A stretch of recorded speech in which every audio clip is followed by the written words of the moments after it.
United Nations, United States, AFP. At the normally busy headquarters of the United Nations in New York, life is suddenly moving at slow speed, very slow speed. This temple of multilateralism, with its daily meetings both large and small on world conflicts and almost every other subject, is reeling from the impact of the coronavirus pandemic, with sweeping disruptions to work that depends heavily on diplomats seeking consensus through human contact. Everything gets a bit more complicated, one diplomat said. Like a majority of the Secretariat's 3,000 New York-based employees and the hundreds of their colleagues working in the missions of the 193 member states, he has been forced to work from home. The first report of the virus in the UN community came Thursday, with a Philippine diplomat testing positive for COVID-19, prompting the closing of that country's mission. A day later, the headquarters of the United Nations Children's Fund, UNICEF, a short distance from the UN building, was abruptly closed after 3 employees developed flu-like symptoms, even though there has been no confirmation of coronavirus. Secretary-General Antonio Guterres cancelled a trip Friday to Africa and required all non-essential employees to telework until April 12. In a letter to all UN employees obtained by AFP, he stressed the need for all to remain calm and resolute. The United Nations is facing one of the biggest challenges in our history, he wrote, adding that the virus was having a major impact on us and our work. The UN Secretariat oversees roughly 100,000 blue-helmeted troops taking part in 15 regional peacekeeping operations, and provides daily aid and assistance to millions of people around the world. Technological failure, the Security Council, with its mission as guarantor of global peace and security, has been seriously affected. Following a decision by China, which holds the Council's rotating presidency this month, delegations may include no more than 3 people, and closed-door consultations are being held in the Council's vast meeting hall to allow greater space between diplomats.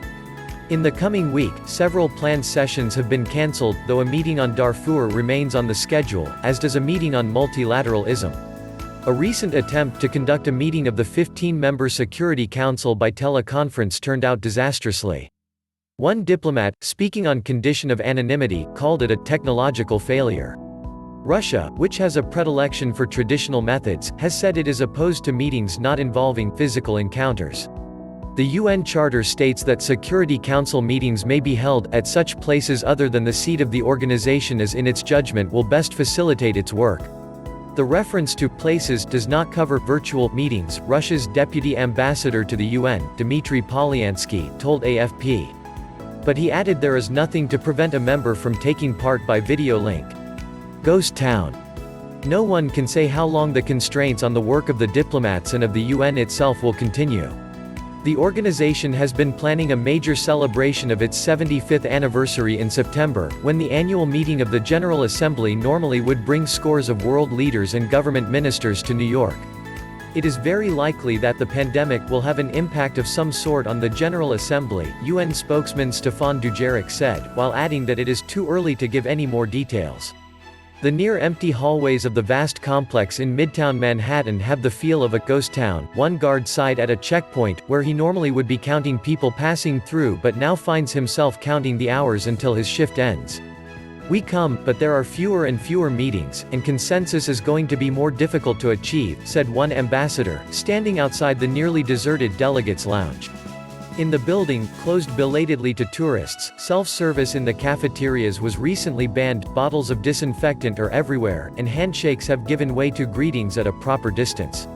The usually full social life around the UN, normal times see one or several receptions organized nightly by the various missions, has ground to a near standstill. The coronavirus does hold at least one silver lining for the UN, Dujarric noted. With people traveling less and holding fewer meetings, the World Organization, with its never-ending budget problems, will be spending less money.